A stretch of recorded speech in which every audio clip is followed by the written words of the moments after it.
자, 우리 구약의 여러 언약들을 한 주 한 주 좀 살펴보고 있는데 오늘은 그 구약의 여러 언약 가운데 모세 언약을 살펴볼 차례입니다. 오늘 설교의 첫 번째 요점은 이것인데, 첫째로 모세 언약의 시작은 은혜로 시작한다 하는 거예요. 자, 제가 이 언약의 이 개념이 어려운 개념이긴 한데 제가 우리 교인들에게 가급적 쉽게 잘 전달하려고 하는데 한번 여러분들 잘 따라와 봐 주시길 바라고, 진리를 알지니 진리가 너희를 자유케 하리라 하는 것이 하나님의 언약에 대한 올바른 이해로부터 시작된다는 것과, 이 언약에 대한 이해에 의해서 교단이 나뉘어지는, 그러니까 분열되고 뭐 싸우는 것으로 나눠진 것이 아니고 성경에 대한 서로 다른 이해로 인해서 교단도 나뉘어지게 될 만큼 중요한 개념인 것을 제가 여러분이 꼭 좀 전달하고 싶은 마음이 간절합니다. 먼저 이를 위해서 예수님께서 십자가에서 이루신 언약이 있는데 우리가 그것을 새 언약 이렇게 불러요. 그리고 그것을 은혜 언약이라고 부릅니다. 이것만 은혜 언약이에요. 그리고 그 이전에 여러 언약들이 있습니다. 아브라함 언약, 모세 언약, 다윗 언약, 여러 언약들이 있는데 이런 언약들을 여러분이 잘 이해하시려면 먼저 성경 전체를 관통하는 두 개의 종류의 언약을 이해하셔야 합니다. 그 첫 번째는 행위 언약이라고 하는 것이고, 다른 하나는 은혜 언약이에요. 행위 언약이라고 하는 것은 하나님께서 아담과 맺으신 언약을 가리키는 전문적인 신학 용어입니다. 그것만 가리키는 거예요. 하나님은 아담에게 선악과를 먹지 말라고 명하셨고 그 순종에 생명을 약속하셨습니다. 그러나 첫 번째 아담은 불순종으로 인하여 이 언약을 깨뜨리게 되죠. 그 결과 아담은 에덴 동산에서 쫓겨났고, 여러분 잘 아시는 것처럼 그 결과 아담은 에덴 동산에 쫓겨났고 결국 죽어 흙으로 돌아가게 됩니다. 그러나 하나님은 실패한 인간을 그대로 버려두지 않으셨습니다. 둘째 아담이신 예수 그리스도를 보내셨어요. 첫 번째 아담이 이루지 못한 순종을 그리스도께서 우리를 대신하여 완전한 순종을 하나님께 드리게 되셨습니다. 그리고 하나님은 그리스도께서 이루신 그 의와 생명, 무엇보다 하나님 자신을 누리는 언약의 복을 예수님 믿는 저와 여러분에게 거저 은혜로 주시게 됩니다. 예수 그리스도께서 십자가 위에서 이루신 이 언약을 가리키는 전문적인 신학 용어가 바로 은혜 언약이에요. 그리스도를 통해 하나님이 우리의 하나님이 되시고 그리스도 안에서 우리가 하나님이 백성이 되게 하는 언약, 이것을 새 언약 혹은 은혜 언약이라고 부릅니다. 그 본질에 있어서 언약은 이렇게 크게 두 가지이고요. 하나님이 첫 번째 아담과 맺으신 행위 언약, 두 번째 아담 통해 이루신 예수 그리스도에 맺으신 은혜 언약, 그리고 이 둘 사이에 등장하는 여러 구약의 언약들이 있지 않습니까? 예를 들면 아브라함의 언약, 모세 언약, 다윗 언약. 이 언약들은 그럼 무엇이냐? 그것은 모두 장차 성취될 은혜 언약을 약속하고 예표하는 언약들이다. 자, 행위 언약이 있고 또 은혜 언약, 새 언약이 있어요. 그 사이에 등장하는 모든 언약에는 행위의 원리도 포함되어 있고 은혜의 원리도 함께 섞여 있는 거예요. 왜냐하면 점진적인 계시의 과정 중에 있는 언약들이기 때문입니다. 이걸 아는 것이 중요해요. 에베소서 2장 12절에 이런 말씀이 있습니다. 그때 너희는 그리스도 밖에 있었고 이스라엘 나라 밖의 사람이라 약속의 언약들에 대하여는 외인이요 세상에서 소망이 없고 하나님도 없는 자이더니 하는 말씀이 있습니다. 제가 이 구분을 명확하게 하려는 이유가 있어요. 여러분, 구약의 언약들은 새 언약을, 십자가의 언약을 가리키고 있기 때문에 분명히 연속성이 있습니다. 약속된 것이니까 성취될 것과 연속성이 당연히 있겠죠. 그러나 새 언약은 단순히 이전 언약들의 연장이 아닙니다. 그 언약들이 그리스도 안에서 성취될 때 옛 언약의 질서가 종료돼요.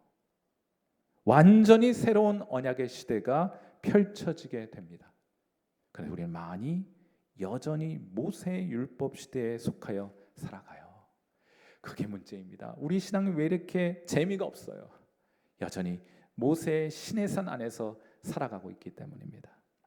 히브리서 8장 13절 말씀 보시면 새 언약이라 말씀하셨음에 첫 것은 낡아지게 하신 것이니 낡아지고 쇠하는 것은 없어져 가는 것이니라. 그리고 십자가와 함께 없어지게 된 것이라 하고 말씀하고 계신 거예요.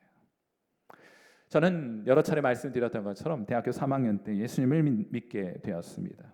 여러분, 제가 예수님 믿고 나서 예수님 믿기 전과 예수님 믿은 후에를 비교해 보면은 제가 완전히 다른 얼굴을 가지게 되었겠습니까?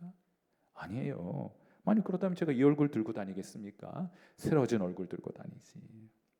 시간이 많이 지났습니다. 그때보다 나이가 많이 들었지만은 그래도 여전히 제 모습 안에는 연속성이 있어요. 예수님 믿기 전에 저를 알았던 분도 저를 만나면 목사님 하나도 안 변하셨네요 라고 듣기 좋은 거짓말도 잘해줍니다. 제겐 연속성이 있어요. 예수님 믿기 전이나 예수님 믿은 후나 제게는 연속성이 있습니다. 그러나 저는 예수 믿기 전과 예수님 믿은 후에 완전히 다른 사람입니다. 이제 하나님께 반응하는 사람이 되었어요. 성경이 제 삶의 기준이 되었습니다. 이전에는 성공과 돈과 인기가 제 인생의 목표였습니다. 그것을 향해 달려갔어요. 그러나 이제는 그렇지 않습니다. 이전과는 완전히 다른 가치를 추구하며 살아가게 되었기 때문이에요. 같은 사람이지만 전혀 새로운 삶이 제 삶 속에 시작된 것입니다. 그건 새 언약도 마찬가지예요. 구약의 언약들과 분명한 연속성이 있습니다. 그러나 새 언약은 그저 단순한 다음 차례로 하나님께서 주신 언약이 아니에요. 아브라함의 언약도 있고 그 다음에 모세의 언약, 그 다음에 다윗의 언약이 오고 그 다음에 차례로 새 언약이 등장했다는 정도의 언약이 아닙니다. 십자가와 함께 옛 언약의 시대가 종결되었어요. 끝장났습니다. 끝났습니다. 이전 약속들이 그리스도 안에서 성취되면서 완전히 새로운 언약의 시대가 시작된 거예요. 우리가 그 시대를 살아가고 있는데 여전히 이걸 알지 못해 안타깝습니다. 히브리서 10장 9절 말씀 우리 같이 한번 읽어보도록 해요. 같이 읽습니다. 시작. 그 후에 말씀하시기를 보시옵소서 내가 하나님의 뜻을 행하러 왔나이다 하셨으니 그 첫째 것을 폐하심은 둘째 것을 세우려 하심이라. 아멘. 여기 제가 강조하려는 것이 있습니다.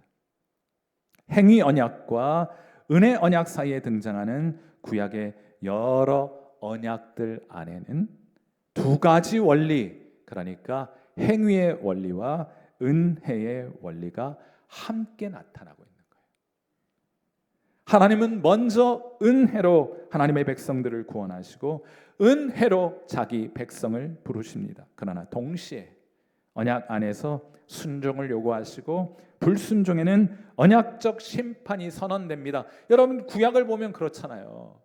그래서 여러분이 하나님 앞에 하나님의 뜻에 올바르게 합당하게 행동하면은 뭔가 이룬 것 같고 칭찬받을 것 같다가도 하나님의 뜻에 위배된 일들이 우리 삶 속에 나타나게 될 땐 정죄받을까 두려워하지 않습니까? 왜요? 여전히 구약의 언약의 관점으로 우리의 신앙생활을 바라보고 있기 때문이에요. 이 두 가지 원리가 가장 선명하게 나타나는 것이 바로 모세 언약입니다. 먼저 모세 언약은 은혜의 원리로 시작해요. 하나님께서 먼저 이스라엘 백성을 찾아오셨습니다. 그들을 애굽에서부터 은혜로 건져주셨어요. 그리고 나서 그들을 신의 산으로 부르십니다. 그곳에서 십계명 돌판으로 대표되는 모세 언약을 주신 거예요. 그러므로 순서가 중요합니다. 율법을 지켰기 때문에 그 보상으로 구원을 받은 것이 아닙니다. 하나님이 먼저 구원하셨고 먼저 은혜를 베풀어 주셨어요. 그 다음에 율법을 주셨습니다. 그러므로 모세 언약의 출발점은 행위가 아니라 은혜였습니다. 출애굽기 20장 2절 말씀 나는 너를 애굽 땅 종되었던 집에서 인도하여 낸 하나님 여호와니라. 아멘. 여러분 하나님이 여러분 뭐 그렇게 열심히 하나님을 추구해서 하나님이 여러분을 만나 주셨습니까? 아니요. 하나님이 일방적인 은혜로 우리에게 찾아오셨고 일방적인 은혜로 죄와 사망으로부터 우리를 건져 주신 거예요. 그 점에 있어서는 모세 언약과 새 언약이 동일합니다. 그러나 다른 점도 있어요. 오늘 설교의 두 번째 요점은 그러므로 모세 언약은 조건부 언약입니다. 하나님은 먼저 이스라엘 백성을 애굽에서부터 구원하십니다. 그리고 그들을 광야 시내산으로 인도하셔서 거기서 하나님이 하나님의 백성들을 만나주셨어요. 이때 모세를 통하여 이스라엘 백성과 언약을 체결하시게 됩니다. 구약 성경에서 가장 중요한 구절 가운데 하나, 출애굽기 19장 5절과 6절 말씀이에요. 구약이 뭐냐? 이거 펼치시면 돼요.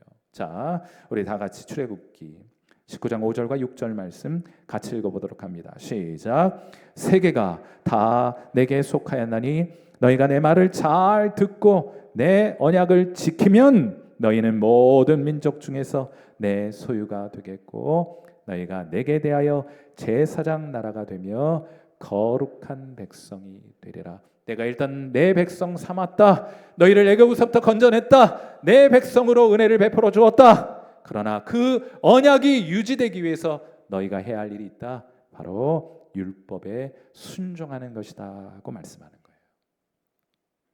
여기는 분명한 조건이 있습니다. 너희가 내 말을 잘 듣고 내 언약을 지키면 이라는 조건이 있어요.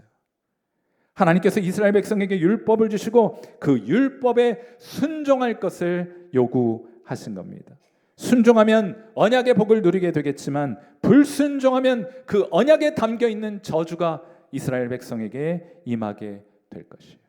그러므로 모세 언약은 분명히 순종을 요구하는 조건부 언약이었다. 이렇게 불러도 무방해요. 그러니까 이 모세 언약과 구약의 언약에 있어서 하나님의 백성이 하나님과 맺을 수 있는 관계를 가장 근사하게 묘사할 수 있는 것은 기껏해야 주인과 종의 관계밖에 되지 않는 거예요. 하나님의 자녀와 아버지로서의 이해는 구약 성경에 있기는 있지만은 약속의 형태로만 주어져요. 희미하게 있을 뿐입니다. 잘하면 주인께 칭찬받지만은 종이 주인의 뜻을 거스르면 어떡합니까? 주인은 가차없이 그 종을 집 밖으로 내쫓아 버릴 수 있지 않겠습니까? 그런 모세 언약의 개념을 가지고 오늘 불안하게 두려워하면서 신앙생활하는 사람들에게 무슨 진리 안에서의 자유함이 경험될 수 있겠습니까? 하나님의 은혜로 인한 기쁨과 감격이 오늘 경험될 수 있겠습니까? 사랑하는 성도 여러분, 그러나 여러분 이제 우리가 모세 언약을 이해하고 있는 만큼 순서를 놓치면 안 돼요.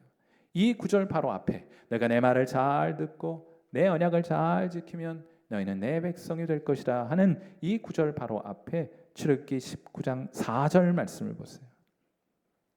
내가 애굽 사람에게 어떻게 행하였음과 내가 어떻게 독수리 날개로 너희를 업어 내게로 인도하였음을 너희가 보았느니라. 일단 내 백성 만들어 놓고 그 백성이 살아가야 할 합당한 언약을 하나님께서 시내산에서 체결하셨단 말이에요. 그러므로 이스라엘 백성은 율법을 지켜서 애굽에서부터 구원받은 것이 아닙니다. 먼저 은혜로 구원을 받았어요. 그러나 이제 시내산에서 하나님은 그들과 별도의 언약을 맺으시고 순종을 요구하십니다. 구원은 은혜로 시작되었지만은 모세 언약 아래에서 언약의 복을 누리는 것은 그들의 순종에 달려 있었다는 거예요. 순종하면 하나님께서 주신 약속의 땅에서 풍요와 번성을 누리겠지만 불순종하면 침략과 재앙을 당하고 마침내 그 땅에서 쫓겨나게 될 것이다. 이 이해를 가지고 오늘 신앙생활하는 사람들이 있어요.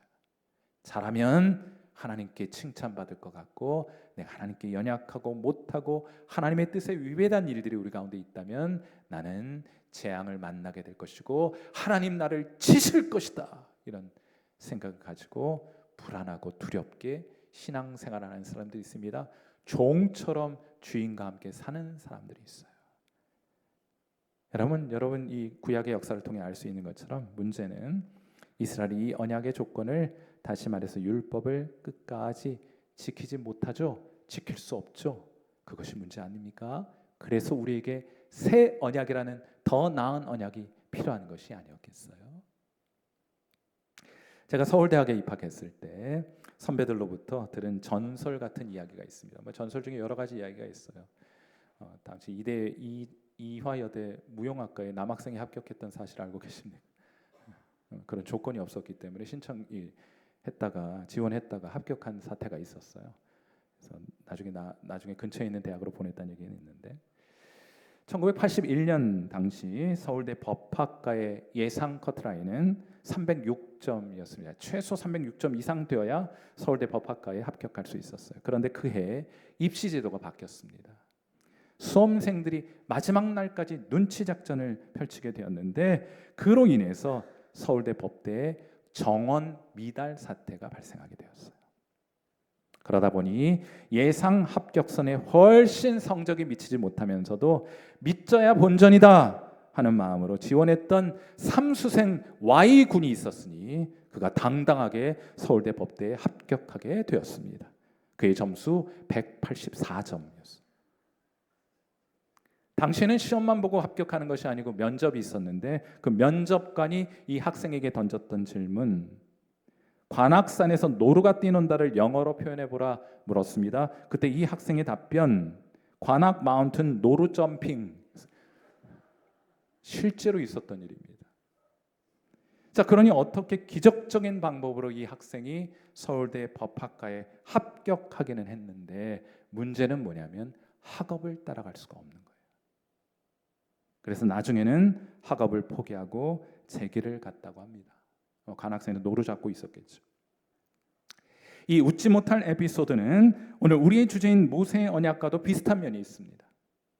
이스라엘 백성이 애굽에서 구원을 받은 것은 그들이 율법을 잘 지켰기 때문이 아니에요. 하나님께서 그들을 먼저 찾아오셨습니다. 은혜로 그들을 애굽에서부터 건져냈습니다. 그러나 그렇게 구원받았다고 해서 시내 산에서 맺은 그 언약의 복이 자동적으로 보장된 것은 아니었어요.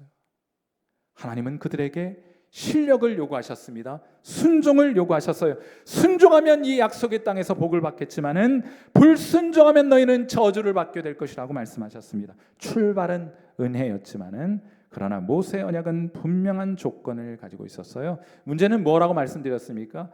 이스라엘이 그 조건을 지키지 못했다는 거예요. 그런 실력이 이스라엘 백성에게 있지 않았다는 것입니다. 그래서 그들은 결국 언약을 깨뜨렸고 약속의 땅에서 쫓겨나게 됩니다. 사랑하는 성도 여러분, 서울대 법학과에 합격한 것은 그저 시작일 뿐이었습니다. 그 이후에 학업을 감당하지 못하면 학교 생활을 계속 이어갈 수가 없는 거예요. 이스라엘도 마찬가지였습니다. 애굽에서 구원받은 것은 은혜였습니다. 은혜가 부족했던 것이 아니었습니다. 문제는 이스라엘에게는 그 언약의 조건을 끝까지 지킬 능력이 없었다는 거예요. 이것이 모세 언약이 우리에게 주는 교훈입니다. 문제는 율법이 아니라 우리에게 율법은 선한 것이지만 우리에게 그것을 끝까지 지킬 수 없다는 것을 역사를 통해 보여주시는 거예요. 행위 언약으로도 안 돼요. 행위의 원리와 은혜의 원리가 함께 섞여 있는 구약의 여러 언약으로도 가능하지 않습니다. 그러므로 우리에게는 우리의 순종이 아니라 그리스도의 완전한 순종에 기초한 더 나은 언약, 곧 새 언약이 필요하다는 것을 이 구약의 여러 언약들은 우리에게 가르쳐주고 있는 거예요. 우리 로마서 8장 3절 말씀 같이 한번 읽어봐요. 같이 읽겠습니다. 시작. 율법이 육신으로 말미암아 연약하여 할 수 없는 그것을 누가요? 하나님은 하시나니. 아멘. 하나님이 하셔야 합니다. 처음부터 끝까지 하나님이 하셔야 돼요. 그 언약 관계 안에 우리를 가져다 놓는 것도 하나님이 하셔야 되고, 그 언약 안에 머물 수 있도록 하시는 것도 하나님이 하셔야 되고, 그 언약의 완성을 이루어 주시는 분도 하나님이 하셔야 돼요. 그 방법밖에는 다른 방법이 없습니다. 우리가 하나님의 백성으로 영원히 이 땅 가운데 머물 수 있는 다른 방법 없어요. 하나님의 은혜의 언약의 방법이 아니면 그 일은 가능할 수 없다. 그러면 오늘 설교의 마지막 요점이 이것인데, 모세 언약은 새 언약의 모형입니다. 자, 행위 언약, 아담과 맺은 행위 언약에서는 인간의 순종이 요구되었습니다. 그 순종 때문에 계약이 체결되기도 하고 파기되기도 하는 거예요. 그러나 인간은 실패했습니다. 그 이후에 하나님은 여러 언약을 통해서 은혜를 베푸셨지만은 그 언약들 안에는 여전히 순종을 요구하는 행위의 원리도 포함되어 있었다 말씀드렸잖아요. 그러나 새 언약은 달라요. 완전히 달라요. 새 언약은 처음부터 끝까지 하나님의 은혜로 이루어지는 것입니다. 우리를 이 언약 안으로 불러주시는 것도 하나님이시고, 우리를 이 언약 안에 머물게 하는 분도 하나님이시고, 마침내 이 언약을 완성하실 분도 하나님이세요. 빌립보서 1장 6절 말씀, 너희 안에서, 여러분 사랑하는 성도 여러분, 지금 하나님께서 여러분 안에서 이 일들을 행하고 계신 거예요. 뭐요? 너희 안에서 착한 일을 시작하시니가, 착한 일을 시작하시니가 그리스도 예수의 날까지 이루실 줄을 우리는 확신하노라. 새로운 언약은 처음부터 끝까지 하나님이 하실 거예요. 그러므로 새 언약의 핵심은 우리의 순종이 아니라 그리스도의 순종에 달려 있는 겁니다. 내가 얼마나 하나님을 잘 붙들고 있는가 하는 것이 아니라 하나님이 나를 얼마나 신실하게 붙들고 계신가 하는 문제가 되는 거예요. 사랑하는 성도 여러분, 이 언약이 얼마나 단단한 줄 아세요? 여러분의 실패와 여러분의 좌절과 여러분의 범죄함으로 인해서 이 언약을 깨뜨릴 수 있을 것이라고 생각합니까? 여러분의 부정함과 여러분의 불의와 여러분의 연약함의 망치가 이 하나님의 사랑의 언약을 깨뜨릴 수 있을 것이라고 착각하십니까? 로마서 8장 38절과 39절 말씀 한번 깨뜨려 보세요. 오늘 시간 이 말씀을 읽으시면서 여러분이 동원할 수 있는 모든 단단한 망치들을 동원해서 이 언약을 한번 깨뜨릴 수 있을 것인가? 한번 깨뜨려 보세요. 로마서 8장 38절과 39절 말씀 우리 같이 한번 읽습니다. 시작. 내가 확신하노니 사망이나 생명이나 천사들이나 권세자들이나 현재일이나 장래일이나 능력이나 높음이나 깊음이나 다른 어떤 피조물이라도 우리를 우리 주 그리스도 예수 안에 있는 하나님의 사랑에서 끊을 수 없으리라. 아멘. 우리의 사랑은 깨뜨릴 수 있어요. 우리의 사랑은 부러뜨릴 수 있습니다. 그러나 하나님의 사랑에서 끊을 수 있는 것은 아무것도 있지 않습니다. 결국 신앙은, 새 언약은 우리가 얼마나 하나님을 단단히 붙들고 있는가의 문제가 아니라 하나님이 얼마나 신실하게 우리를 붙들어 주시는가에 달린 문제가 되어버린 거예요. 그런데 참 안타깝게도 많은 성도들이 새 언약 안에 살면서도 여전히 모세 언약의 방식으로 하나님을 생각합니다. 잘하면 하나님 복 주시고 못하면 하나님 나를 버리실 것이라, 이런 두려움을 가지고 불안하게 신앙생활해요. 거기 불안한 신앙생활에 무슨 기쁨이 있겠어요? 하나님을 향한 무슨 찬양이 있겠습니까? 거기 무슨 감사가 있겠어요? 두려운데. 그래서 잘하면 교만해지는 거예요. 조금 넘어지면 낙심합니다. 원래 그럴 줄 몰랐어요? 조금 넘어지면 두려워합니다. 하나님께 가까이 다가서기보다 도망쳐 숨습니다. 신앙생활 아무리 오래 했는데도 관계없어요. 하나님이 자녀가 누려야 될 자유가 그들에겐 없습니다. 여전히 뭘 또 해야 돼요. 비율을 맞춰야 돼요. 제가 참 존경하는 김동욱 목사님 책에 이런 대목이 있습니다. 한번 잘 들어보세요. 여러분도 아마 절대적으로 아마 동의하실 겁니다. 우리 아이보다, 이 세상에 우리 아이보다 공부를 잘하는 아이도 세상에는 많이 있고 참 많더라고요. 성격과 성품이 좋은 아이도 세상에는 얼마든지 많이 있습니다. 그래도 저는 제 아이와 함께 삽니다. 다른 아이들이 아무리 공부를 잘해도, 아무리 성격이 좋고 성품이 좋아도 저는 제 아이하고만 삽니다. 그건 하나님께도 마찬가지입니다. 하나님의 집에서 하나님과 함께 사는 것은 실력 때문도 아니고 성품 때문도 아닙니다. 우리가 하나님의 자녀이기 때문입니다. 하나님도 공부 잘하는 모범적인 사람들과 함께 사는 것이 아니라 하나님도 하나님의 아들하고만 살아요. 하나님의 딸하고만 사는 거예요. 우리는 시내의 산 아래 서 있는 모세 언약의 백성들이 아닙니다. 우리는 십자가 아래 서 있는 새 언약의 백성들이에요. 내가 잘해서 하나님의 자녀가 되는 것이 아니라 그리스도 때문에 하나님이 이미 우리의 하나님이 되신 거예요. 그분이 우리의 아버지가 되신 겁니다. 그래서 아버지한테 순종하는 거예요. 자녀가 되기 위해서 순종하는 것이 아니라 자녀이기 때문에 하나님께 순종하는 겁니다. 물론 넘어질 때도 있을 것입니다. 불순종할 때도 있을 것입니다. 바로 그때가 중요해요. 그때가. 새 언약은 여러분의 불순종과 연약함 때문에 깨어지는 언약이 아니에요. 여러분 때문에 깨어지지 않아요. 그러므로 언약 밖으로 쫓겨날까? 하나님이 나를 치실까? 두려워하지 마세요. 여러분은 여러분들 자녀 잘못하면 치세요? 막 치세요? 집에서? 밥 먹다가 젓가락질 잘못하면 막 치세요? 그럼 폭력이 난무하는 가정입니까? 하나님이 여러분을 치십니까?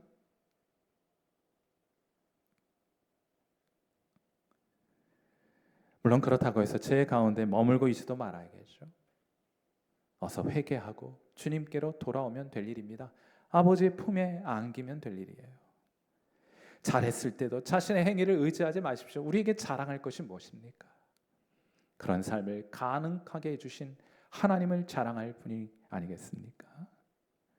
사랑하는 성도 여러분, 새 언약은 은혜로 시작되었고 은혜로 보존되며 마침내 은혜로 완성될 것입니다.